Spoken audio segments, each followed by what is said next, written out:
What's up, everybody, and welcome to another episode of Team Chat Podcast. I am one of your hosts, Jerrett Wilson, joined by Rachel Mogan. How's it going? Going well, going well. Indeed. I'm excited about today's topic. I am too. It's one that we have talked about doing for a long time, and we finally buckled down and actually did it. I know. We and did the played thing. it in a week. So we played the game. It's great. It's awesome. So we'll get to that in a second. But in case you did not know, Team Chat Podcast is a weekly video game show where we talk about, obviously, games, the ones we love, the ones we hate, and everything in between. New episodes come out every Tuesday at 9 a.m., and you can listen to those across podcast services around the web, as well as watch a video version of each episode on YouTube and Twitch.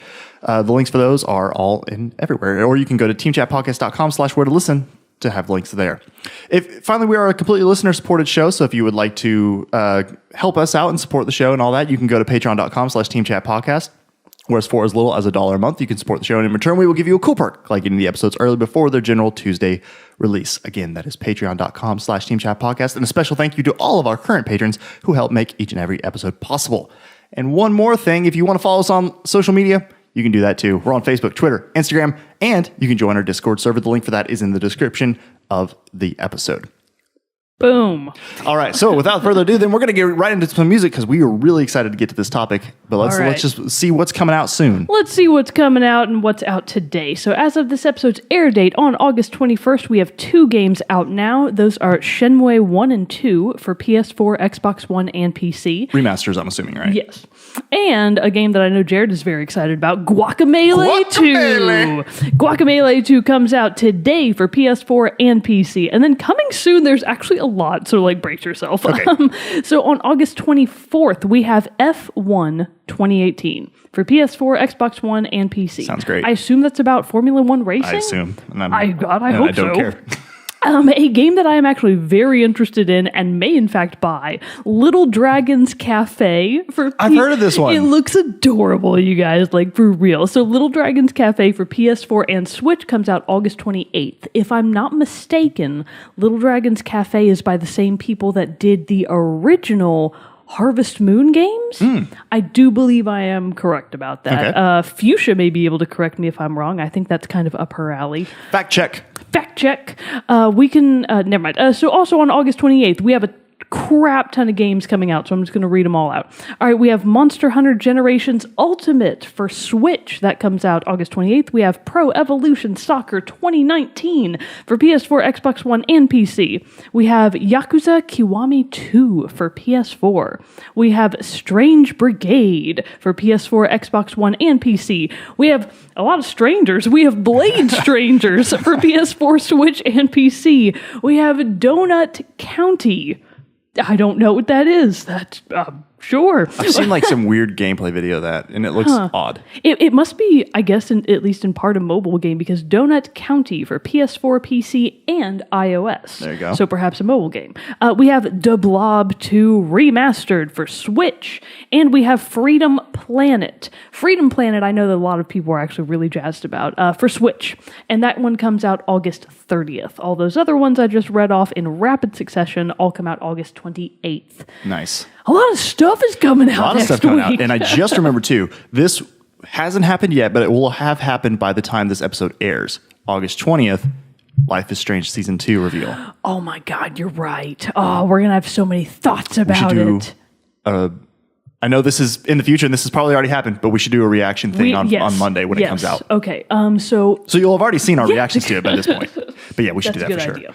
Well, if that's all the news that we have going on. That's all the news, good sir. All right, then it's time to jump into our topic where we are going to finally talk about Ninja Theory's Hellblade: Senua's Sacrifice.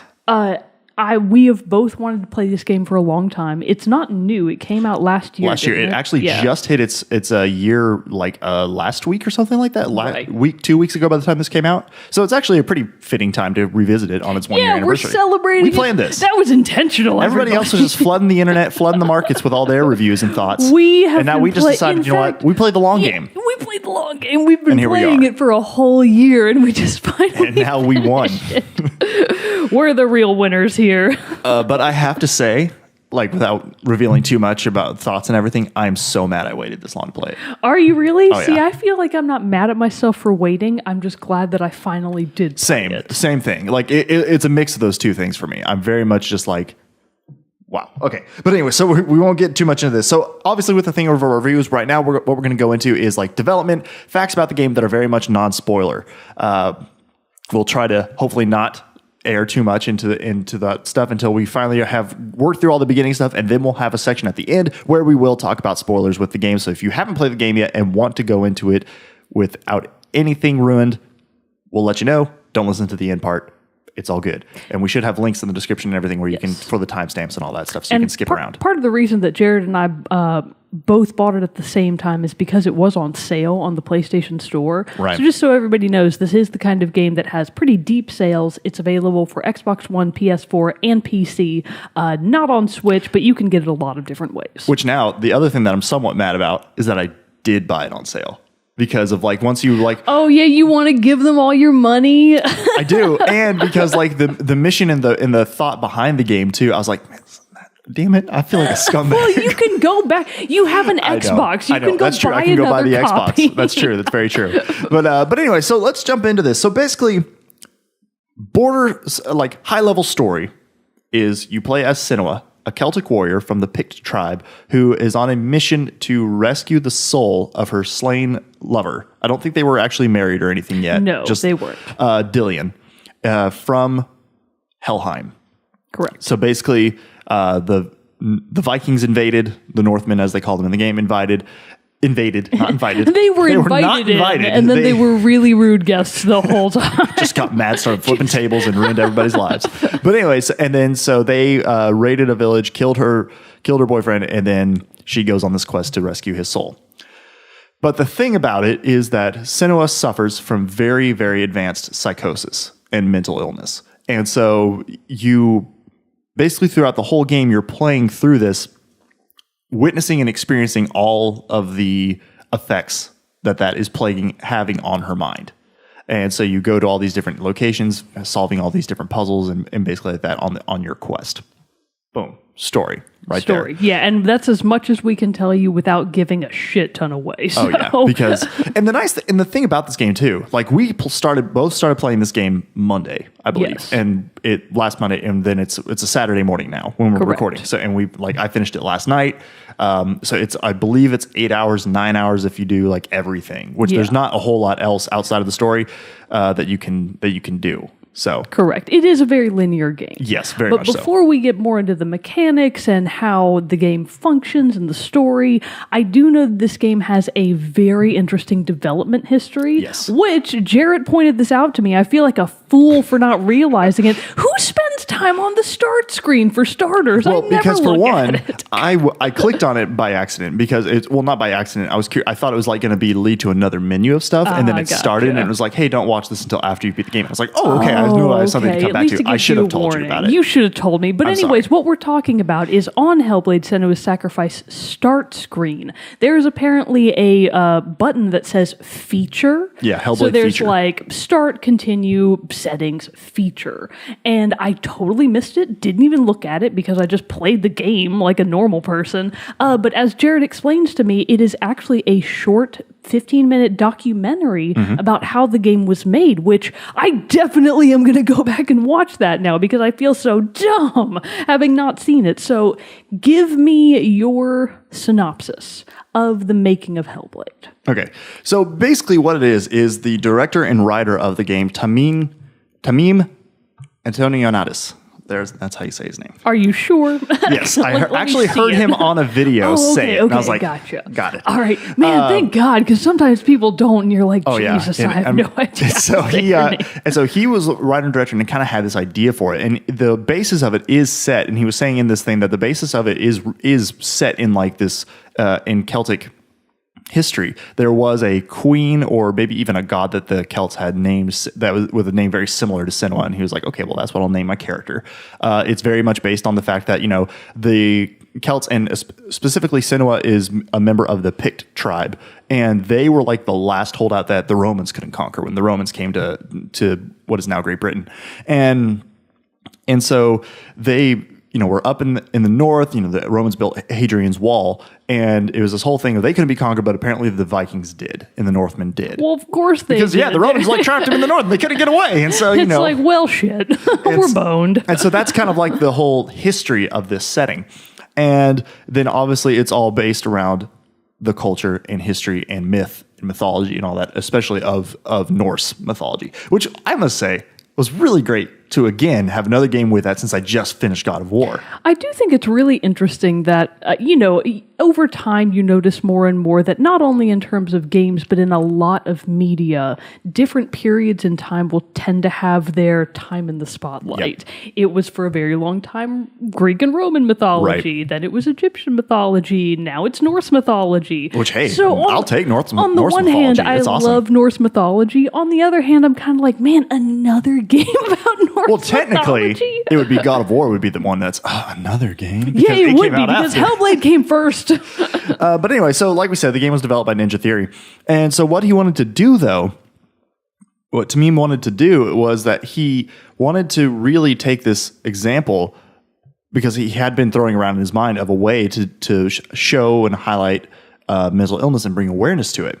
And so he wanted as to be kind of the focus of this game is to have it, you're doing this, going through this thing, but from the mindset, like we said, of a woman suffering from a very great mental illness.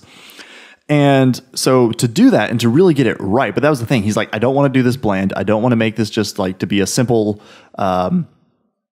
what's the word? Caricature or something of or stereotype. Thank you. That's what I was looking caricature. for. I was you picked the harder word. I know. I was fighting all over the place of what I was wanting. He's like, I didn't want this to just be a stereotype for when you think what you think of. And so they worked with professors who study psychosis and mental illness. They worked with care workers for people who take care of people with mental illnesses. They even talked to some people with mental illness. There was this moment in the feature where they had like quotes from people that they had talked to.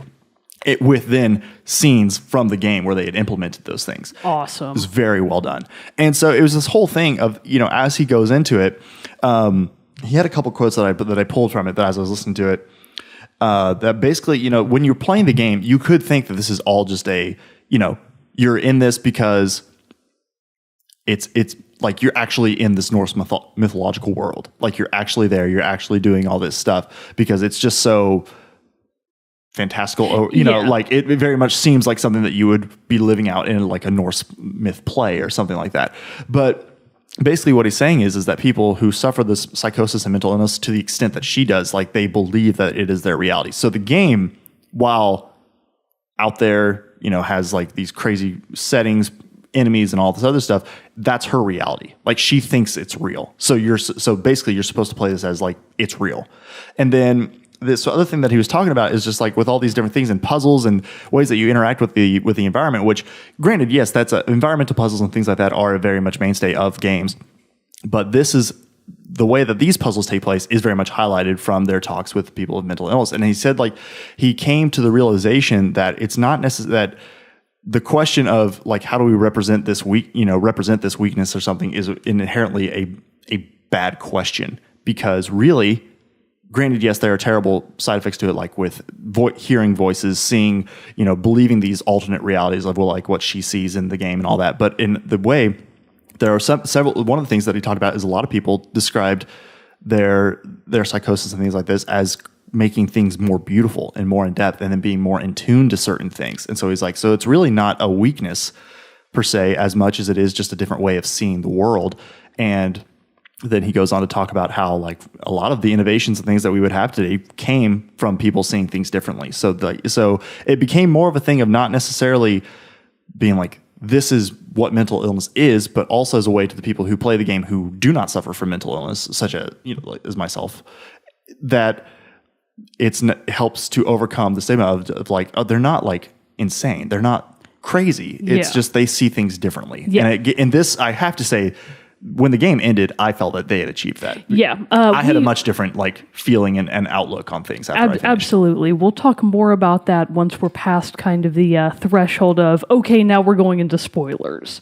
But for now, I kind of want to hold back for just a second. So, I mean, I think that's at its core. I definitely think you should all go watch it. It's probably on YouTube also. at this point too. Oh, the feature. The feature, yeah. But I highly recommend it, and definitely wait until after you've played the game because it has a lot of spoilers. All the spoilers, just all of them. But yeah, so with that, then, what were things about it? You know, obviously, again, avoiding spoilers, but like things about it that you really like stood out to you. So for starters, I had only seen of Senua game trailers, just images and trailers. I had never really looked that deeply into the game as it's at terms of gameplay or its actual story. So when I started the game and you're on the boat, Senua's on the boat, she's going to Helheim, or she's going to where she'll eventually get to Helheim. I was like, wow, this cutscene's really pretty. And then you get off the boat and it's still the game. Still pretty. And I was like, holy shit, this is such a good looking game. The graphical ability. Considering the fact that this is an indie game, I'm like, wow, indies are pushing the envelope. I saw that they described it as a AAA indie game. It is. That's the thing. It is a AAA game in indie packaging. And it's like, holy crap. So just the very, like, the shock value of me being like, this is where indies have gotten to was really mind-blowing. Because, most people, when they think of indie games, they're like, oh, you mean like your own 2D pixelated side-scroller puzzle game, which a lot of indies are, and they're amazing. Right. But this is a far departure from that style of indie. It's just gorgeous. I mean, I've played AAA games that are worse, that are blatantly worse. So for starters, I was very shocked by the actual graphic quality and mechanical quality of the game. The motion controls are very fluid. Senua's movements are very real, very beautiful. And I think a lot of that has to do with the fact that they used a ton of motion capture, rotoscoping, and live action sequences. Yeah. Like just straight up live action sequences, but overlaid and affected. Yes, overlaid. That's the word I'm looking for. But overlaid in such a way as to make it not quite so obvious that these are just regular people acting out a scene. So in that regard as well, it is absolutely worth stating that the star of Senua is Senua. Like, you are playing the game as her. She's your title character, but you're also experiencing it from this fascinating perspective of the game introduces you to Senua not in first person, but as third person.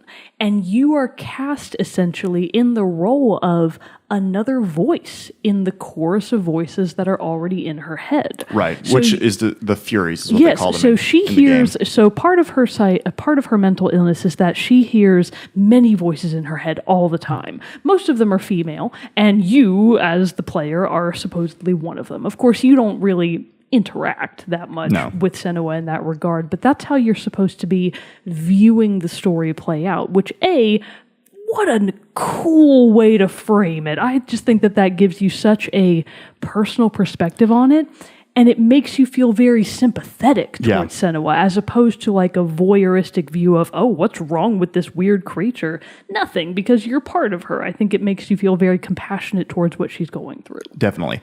And also, along with the thing about this game too, that I was like, I didn't notice it at first, but then like as I started, like a few minutes in, like as soon as it started, I didn't notice, but then after I'd been playing for like 30 minutes or so, I was like, oh wait, there's no compass, there's no any indicators on anything. HUD. There's no HUD at all, but then as I noticed and was playing more, I realized what would be the HUD are the Furies.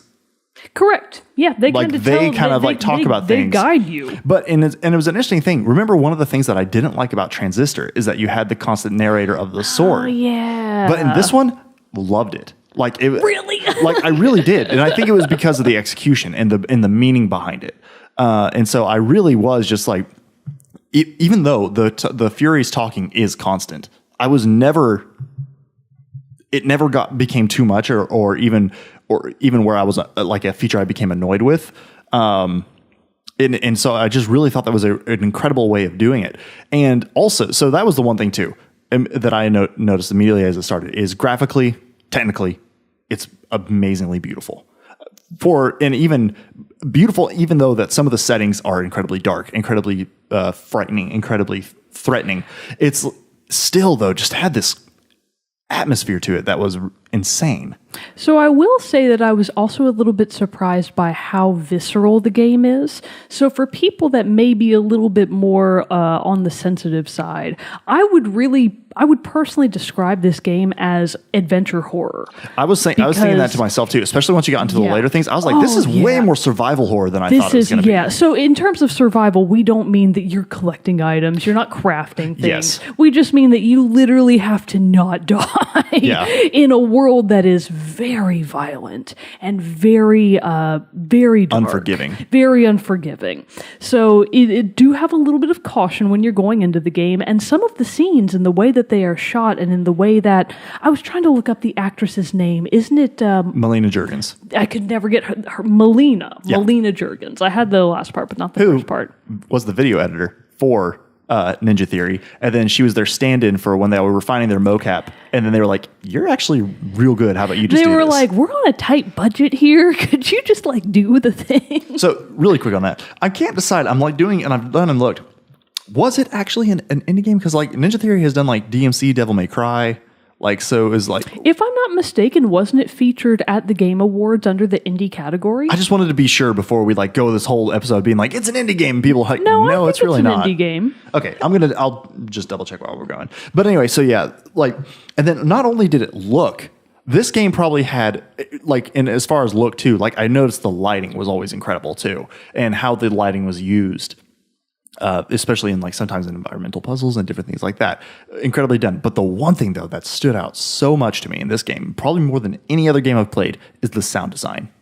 Yes. I assume, did you play it with your headphones on? No, not until last night when I was finishing, because I kind of told Sam, I was like, this one might, like, it's got, if you don't know what's going on, the sound's coming out of this, especially as you're trying to go to sleep. Scary. It's you know, like, you're going to have some I'm playing with headphones. And then nightmares. I was like, oh my God, this is even better. You should have been playing it. So the thing is, for anyone that's going into the game, we would very much recommend play it with your headphones on or in, because the sound effects, part of psychosis, or part of the type of psychosis that Senua has, is that, of course, she hears voices. And the way that those are portrayed in the audio design is maximized by wearing your headphones. So just to make sure that you're getting the maximum experience out of it and having the most reaction to the sound design, put your headphones on. You are definitely going to maybe not like it per se. I feel like the word like may not be the right word to use there, but you will get a lot more out of the experience by maximizing the audio quality. Okay, so it's a AAA game because Ninja Theory does their own, like, they do make AAA games like DMC, Devil May Cry, but they self-published, which would makes it. That makes it an indie game, baby. There we go. So that's why I can say AAA. Okay, I just wanted to clear that for my own mind. But no, the sound. So in the feature, they also talked a little bit about how they did some of the things. And with the sound design for the Furies, they basically set up this microphone that captures the 3D recording space of audio in the middle of the room. And they had the actors who were playing the Furies come and like get right up into it and then move away and all this other stuff. And that's how it makes this just like all over and around you. It's ridiculous. And like not even just the voices of the Furies, but even the sound for atmospheric sounds, combat sounds, and just all the different parts of it. It's just, I don't think the sound design has stood out to me near as much in this game as it did in any other game as it did in this game. Yeah.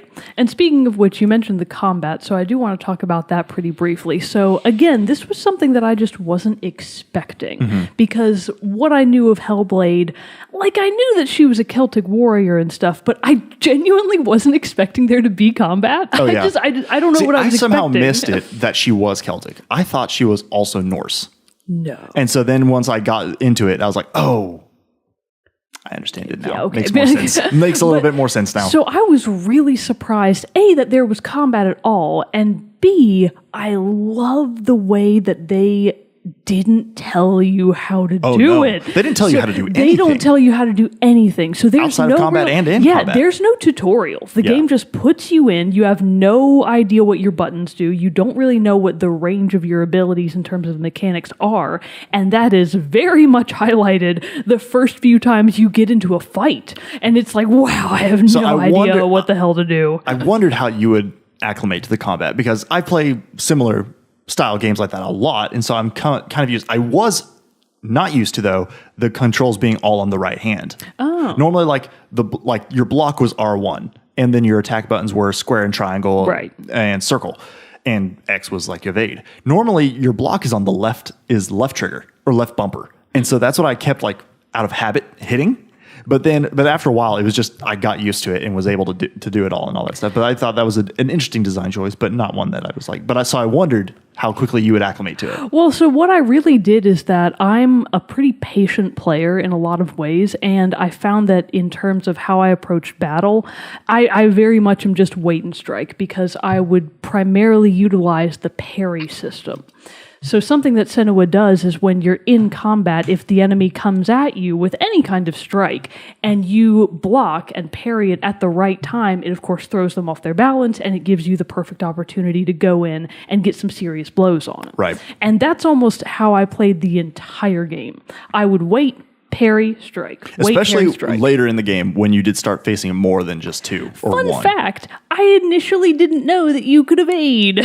So I was like, well, I guess I'm just stuck here. So I actually died a couple of times. Well, not died, but like took some serious damage. Where you had to do like times. recover and Yeah, because I just didn't, like, it didn't even occur to me that you could evasion might be a key. Come on now. So actually the way that I figured it out is eventually I heard my Furies go, evade. And I was like, That's how I figured out so many things in the game, though. Like, what do you mean evade? Can I do that? And so, of course, like any gamer, I was like, well, maybe if I just mash X. Yeah. And so you can actually evade, you can kind of roll, you can back up. You could use L1 to run and get like a leap attack. So actually, I did realize that pretty quickly, because I would get a parry on him, which sometimes pushes them back out of your range. So I was like, well, what if I run at him? And then she kind of like actually shoulder bashed him the first time I did it. And I was like, oh, cool. That's sweet. It was really great. And then there was a point kind of in the beginning of the game where I don't want to say too much for spoilers right now, but you get a way that I initially did not realize was essentially your freeze time. The focus? Correct. So part of the game's primary mechanic is anytime Senua encounters something that is of note in the world, it'll come up with kind of this shimmery circle around it. And what you're supposed to do, as your Furies will tell you, they'll say focus. And so that's just holding down R2.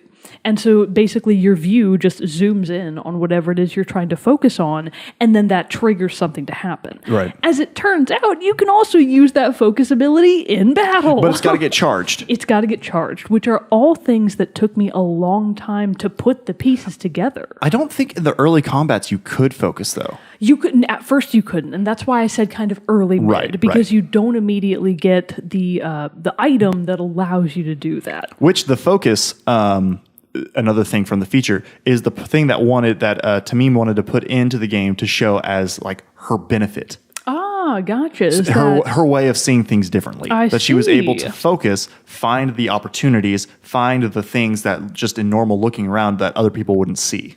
I like that a lot. And it worked out really well in combat too. Once I did finally figure it out, I was like, wow, it's so much easier now. I was really, without meaning to, just because I didn't really take the time to explore all the controls, I was playing the game on hard mode. And I was like, this is so hard. The one thing about combat that was difficult and I felt like could have been better was switching targets. Yes. That got clunky real quick. Yeah, oh man, because especially when you're fighting more than one... And they get behind you. Yeah, oh dude. Luckily, I did really appreciate in the gameplay that your Furies would be like, bitch, behind you. Of course, they wouldn't say it that way. As soon as they were like, behind you, you could hit the block, and she'd like turn and do a block, and then would set up another combo. Man, the fluidity was great. Yes. I love that. The controls, little clunky. And I ran a into clunky. like a little bit of clunkiness in just general areas, somewhat in the gameplay and controls. There were a couple times like jumping off ledges, trying to get onto ledges, different things like that. There's a part later I want to see if when we get into more spoilery stuff that I want to ask you if you ran into. Well, so touching on that is one of the very few genuine complaints that I have about the game. Same. Isn't even the combat, it's the range of movement that you have in the natural environment. Yeah. Like all of the things that you just touched on, climbing up and down ladders, getting up and down from ledges. I hated that you had to push X to interact with those things. Like if I walk up to a ladder, just go up the ladder. That's clearly what I'm doing. I'm kind of like 50-50 on that because it depends on the thing. Because one of my like small complaints with Horizon Zero Dawn is that she would just drop off a ledge. It had the option to hit, and you would just run off. Whereas if you got to the edge and then kind of like slightly paused and then hit square, she would drop down. Aloy would drop down and grab. So I'm kind of like 50-50 on that. That doesn't necessarily bug me. There were just some things about it that felt a little clunky and unrefined. Yeah. But at the end of the day, not enough to ruin my experience, just cause some mild frustration. I just found myself wishing for a little bit more natural freedom of movement. Yeah. It leads into my one and only complaint. You know, I totally get why it's this way, but there's that part of me from like Breath of the Wild mode where I felt very constrained by the linear gameplay. Yeah. And that's in this type of game, that's for a purpose. So I understand absolutely why it's built that way, but there's always that part of me in the back of my gamer brain that's like, climb all the walls, Senua, just go up there and make life happen. This isn't a spoilery, but the only bit of real exploration there is that there are these lore stones set up around the game. That is one of the voices in your head basically is your old friend Druth, who was captive by the Norsemen way before, and then he escaped. And he did. Yeah, he's dead now. He's dead now. But like when you were spending your year in exile, which is a part of the story, which is not spoilery, but like you ran into him during that time, and he like tells you this story about the Norsemen. So that's where you know all these things, and you run across these lore stones, focus on it, and he gives you a bit more of like Norse mythology stuff, which was really great to listen to and hear. Those are the only things that you kind of have to search out and find. Yeah, and they're optional. They are optional, although they are. Oh no. Oh, okay. Never mind. But when you see the lore stones, they're really... Wait, where was I going with that thought? I don't know. Did I totally throw you off track? You kind of did. That's all right. We'll just move on. It clearly wasn't important. I'm trying to think of where you were. I did have a question, though. Yes. So, question for you.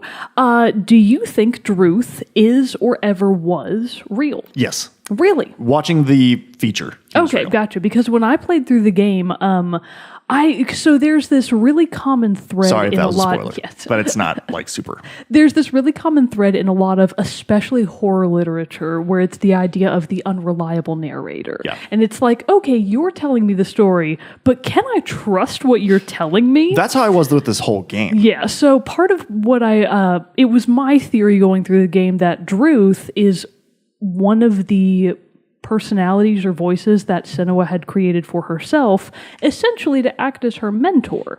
Because the character of Druth, the whole idea is that he suffers from the same or very similar mental illness that Senua does. So the way that I saw it was, well, she kind of invented Druth as her own internal compass for how she herself can navigate her illness.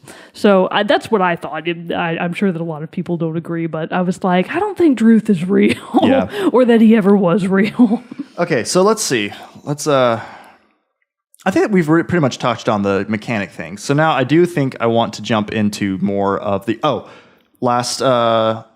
other quick little notes that I had taken. There were no load screens. You could tell when like the game was loading, but there weren't black load screens. Yeah. So that's always a plus for me now. I love that when games do that. Melina Juergens as Senua. Incredibly good performance. And not just her. So the voice acting and the acting in general, the character of Druth especially, I really liked Druth. His voiceover and his narration gave a lot of character to the game and to the world that it's trying to build. Really enjoyed the portions. The acting just in general was she won awards. Yeah, she won tons of awards, and she deserves it. Absolutely. Good God, it was amazing. One other little thing that I liked is sometimes when she's focusing on a specific voice that's in her head, she'll turn and face the camera and talk to you, giving you the feeling that you're the voice. And it's very close up. It's very close. Like you're very intense. Yeah, it's up close and personal. It does make for very intense gameplay. All right. So I think now we are going to jump into some of the spoiler stuff. So if you don't want anything, we're going to talk now about like highlights, favorite moments, different things like that. If you don't want any of that stuff spoiled, turn away now. What were one of like your favorite moments? So I wouldn't necessarily say favorite might be a bad word. That I had a favorite moment in general, or even that favorite moments. I would say that my real appreciation for the game comes from its entire journey. So the whole thing is, I don't think that you should approach the game as, oh, it's all fake, it's all just in Senua's head. Who cares if it is? Well, that's what I'm saying. Exactly. From his quote. It's not. It's real. I agree. So the point is, it doesn't matter whether it's air quotes real or not. You are living a reality as Senua. And the whole point, I think, of the game is to get to her own acceptance of herself. Right. Because it is worth mentioning that at the very end of the game, the voice is in her. So I should back up a little bit. So Senua's kind of side quest, you might say, is, yes, on the face of it, she's on a quest to Helheim to save the soul of her now deceased lover, Dillion. But the whole side story of that is Senua also feels that she is plagued by, air quotes, the darkness, yes, which is her mental illness. Now, this idea of the darkness was really implanted into her mind by her extremely abusive father. Right. So the way backstory is Senua most likely inherited her mental illness from her mother's side. Yes. We already touched on that a little bit. But her mother was considered, I think they say a priestess, like a high priestess or something. I didn't catch that, but it was in the feature, it became more clear. Yeah. Her father is a druid. Yes, I did catch that. So her father is a druid, and her mother really kind of sees her own mental illness exactly as what the game is trying to tell you. It's just a different way of seeing the world. And her mother is framed as this character that was very much at peace with that. But her father, Senua's father, sees this as a manifestation of evil in the world, that the voices she's hearing are from the underworld. He sees it very much as an abomination upon the gods. Yes. So when Senua was a child, her father burned her mother at the stake, Salem witch trial style. Yep. And Senua witnessed that. And a big part of the game centers around the fact that she very much repressed those memories. So in the early game, it's implied that her mother just kind of died, like very passively. You're not I really thought at told first how. maybe either died or killed herself. That's what I thought too, because Senua makes a comment very early on in the game that the same darkness claimed her mother. Right.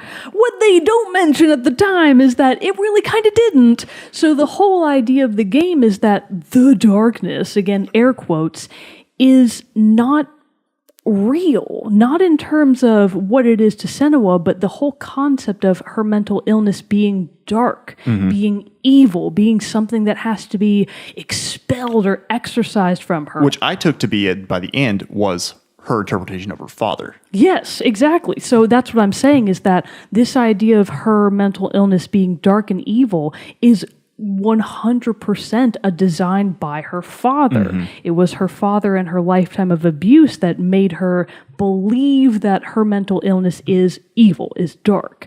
And I feel like the whole game is really a journey of Senua to realize I shouldn't listen to him. Yeah. He's wrong about virtually everything. And just because he couldn't accept who I am, that doesn't mean that I can't accept who I am. And I feel like the game accomplished that message very well. Yeah, I think so too. One of my the game in and of itself was fantastic, and like you said, it's the journey of it was great, and it is hard to I enjoyed the whole thing. But I would have to say the two parts that I really, really enjoyed, the blindness shard challenge. Oh yeah, that one was, again, that's where I was like, the sound design is incredible, because in that challenge, you had to go around. This is a part where you're trying to reforge the sword Grimur. Yes, so you're on the 4 trials of Odin. Yes. This is one of the trials of Odin to reforge this magical sword, because once you actually got to the bridge of Helheim, Hela herself shows up and she's like, bitch, no. And she's like, smacked you right off of it. So she does break your sword in the process. Right. So now Senua has to go find a new sword. And I think it's the spirit of Dillion that leads her to find, I call it grammar. Thank you. We're going to call it Kelsey. You know what? The sword is Frasier. Frasier the sword. All right, continue. But anyway, so she's going through has to complete these trials, which, as you learn that the game is more based and centered in her perception of reality, you realize that these trials are things from her past, that memories, that repressive, and things like that. But the blindness shard one, basically, pretty much completely dark. Few faint shimmers of light here and there, basically giving you as a guide somewhat where to go. But again, this is one of the more technical aspects of the game that I was like, this is great, because it really relied on sound to help guide you, and also feel like your controller would vibrate, telling you which put way your to headphones go. on, people. A mistake that I wish Yeah, come that I on, made. Jerrett. Jesus. But still, how that one all operated was incredible. Now, the plague one, hated. That one was so hard. Well, so there were certain things about the game, specifically a couple of the trials, like you said, the plagues one, and actually one of the early game things, the trial of Cert, where you're trying to get to Cert to defeat him. Oh, that one was hard. I just thought it was boring. So the whole thing about Cert is that he's like the Lord of Fire, and in comparison to the trials of Valravn, Valravn's was great. Valravn's was awesome. The whole Valravn sequence is great. Yeah. Oh, it was so great. Like the puzzles were super interesting. I loved the idea of having to go through the different gates to see the world in a different way, to make certain parts of the world come so and good. go. So I actually did Valravn's first. I did Sutur's and first. then I did Cert's. So when I did the second one that was just like fire and brimstone, I was like, wow, this is really boring. Oh, yeah. See, so I did Sutur first, and then I did Valravn. So just this is great. In comparison, I was just like, this blows. This is so boring.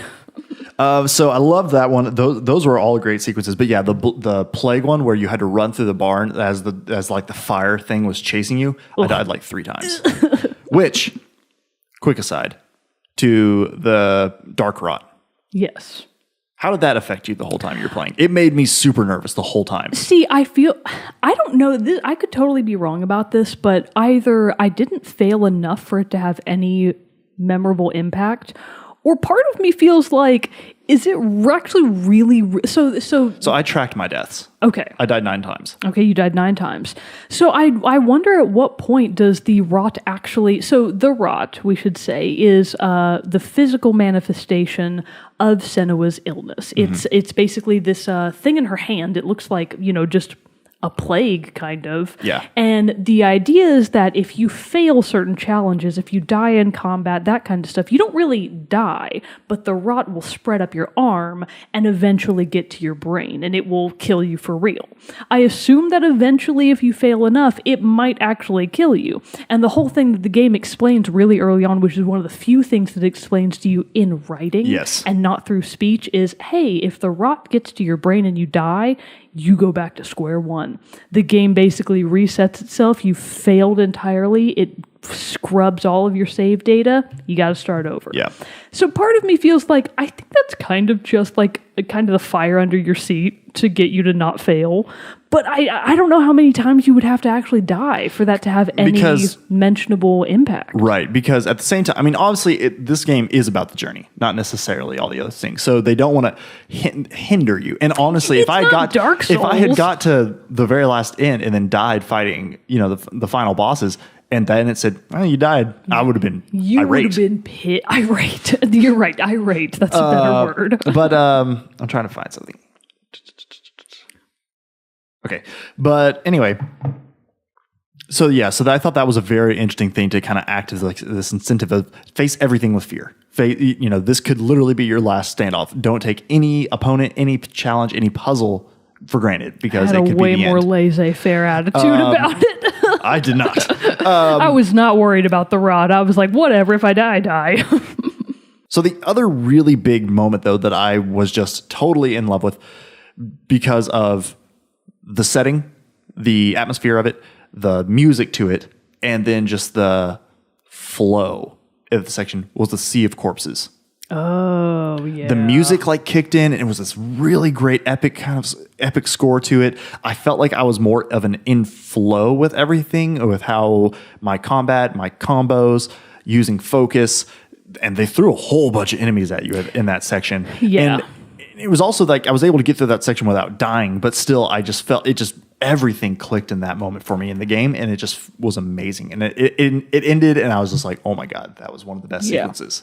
So I understand that, it's the Sea of Corpses. Of course, you have to fight a bunch of undead enemies, but part of me didn't really like the style of the game where it just throws enemies at you. Yeah. The little scrubby enemies, I will admit, I got kind of tired of fighting them.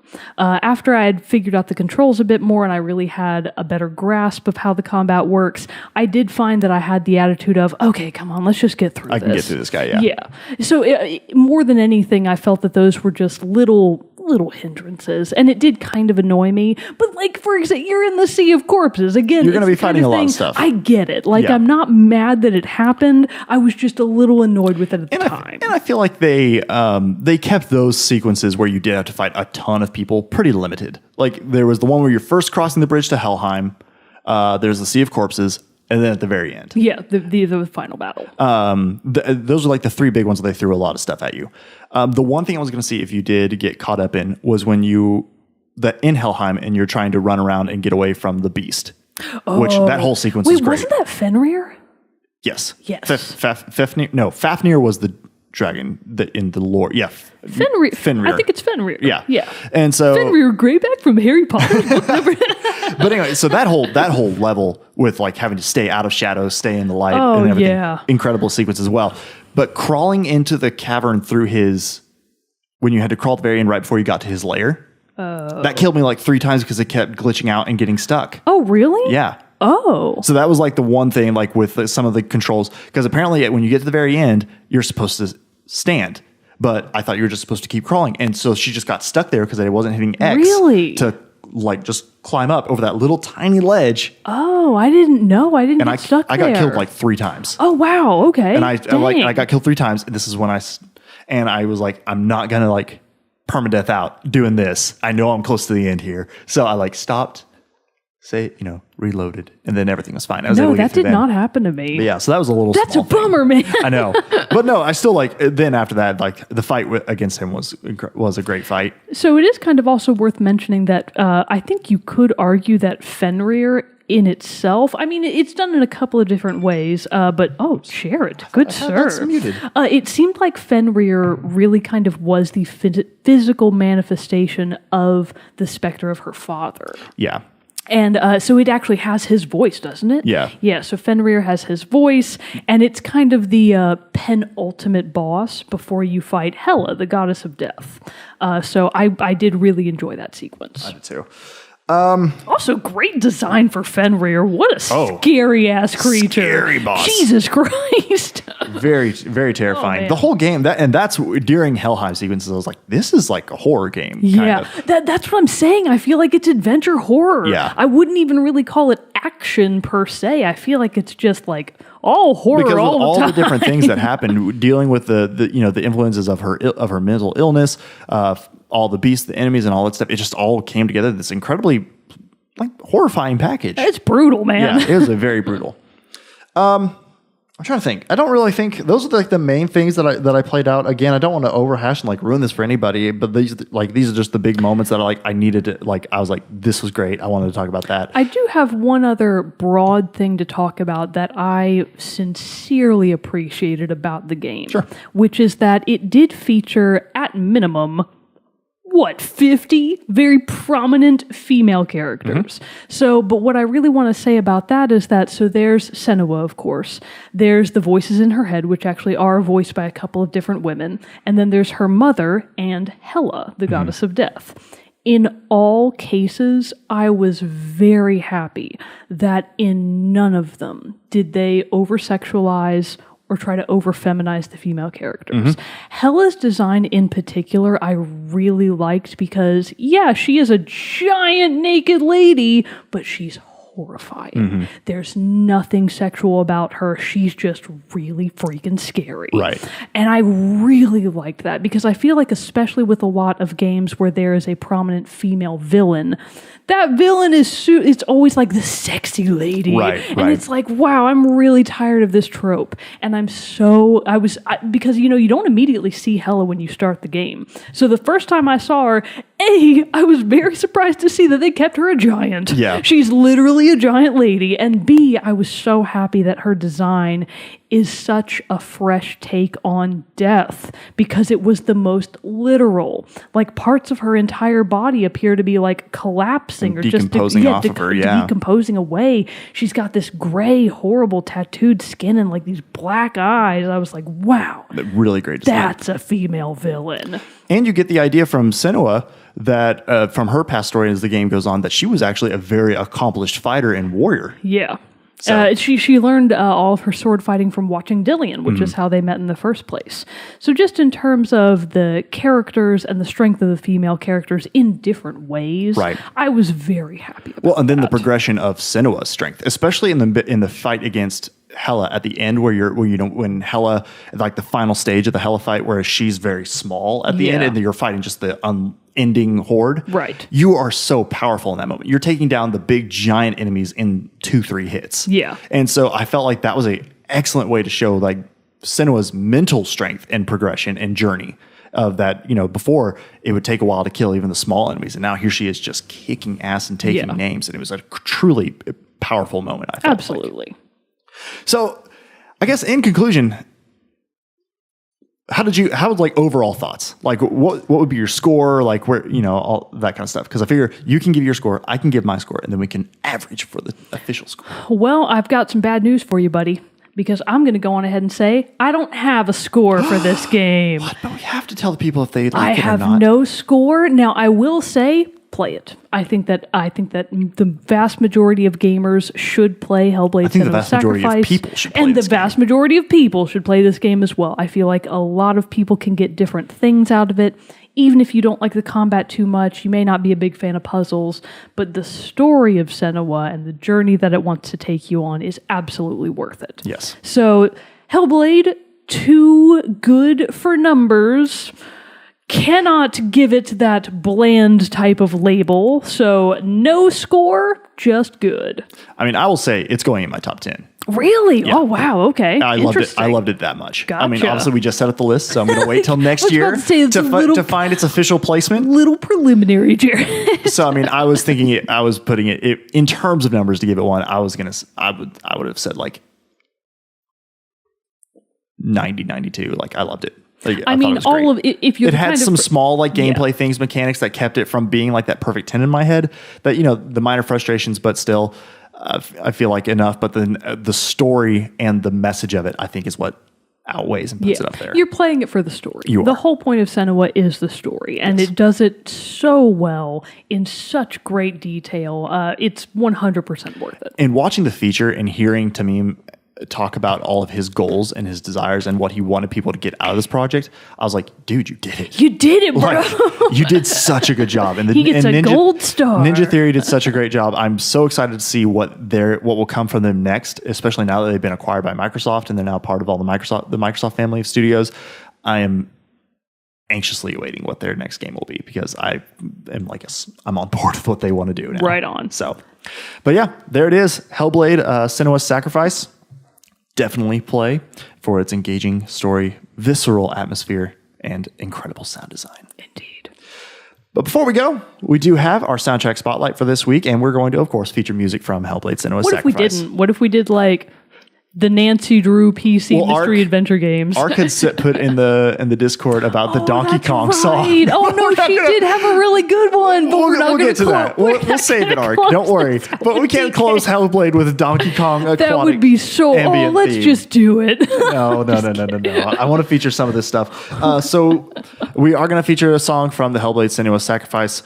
We will do Sea of Corpses. We'll do that one. Alrighty then. So. Stick around for after the close for that one. But until next time, I am one of your hosts, Jerrett Wilson, joined by Rachel Mogan. Adios. We'll see you all next time. Stick around for the song.